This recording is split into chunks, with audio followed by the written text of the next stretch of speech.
Hey guys, how's it going? Ricky Widmer along with Brandon Swanson here to give you keys of the game for the Georgia Bulldogs and the Ole Miss Rebels.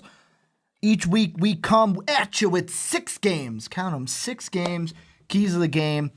You doing some counting there, Brandon? 6. Yeah. 6? You can count to 6? 2. Is count. The Count? Yeah, The Count. I believe that's his name. Wow, I haven't watched Sesame Street in a while, but as I keep rambling, you tell me your keys of the game and who you got winning this game. Well, Ricky will stop the rambling so we can actually tell you what we need to tell you. Again, folks, I hope that you're not watching Sesame Street anymore either. But Georgia, it's a good show. It's on HBO now. Oh my gosh, you watch it on HBO? No, but I know it's on HBO. Oh, goodness gracious.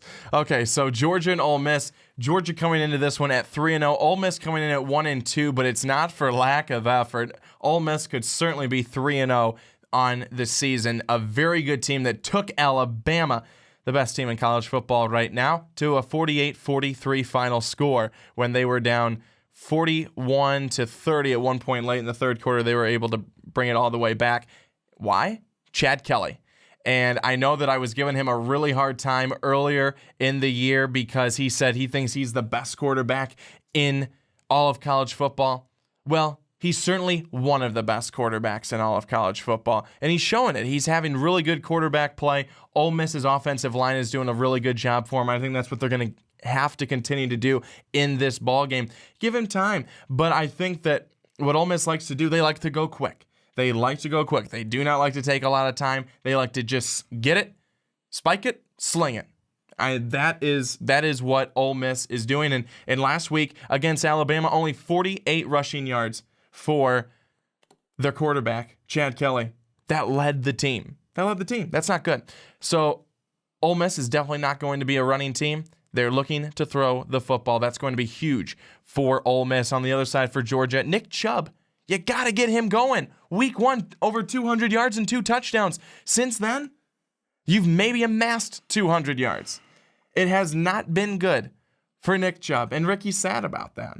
Ricky's very sad about that. I'm a sad panda, guys. I'm just sad panda. Sad panda. He's lost his bamboo sticks. Mm-hmm. But I think for Georgia, it's get Nick Chubb going. It's protect Jacob Eason. He threw it 55 times this past week against Mizzou.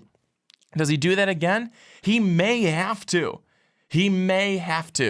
As Ricky continues to try and count to 55 on his fingers, he'll have to do it multiple times because he cannot make it to 55 on just 2 hands. But folks, Georgia, Ole Miss, it's going to be a big one. However, I am taking the Rebels in this one to beat the Georgia Bulldogs. And I'm looking 45-28. I only got to 20.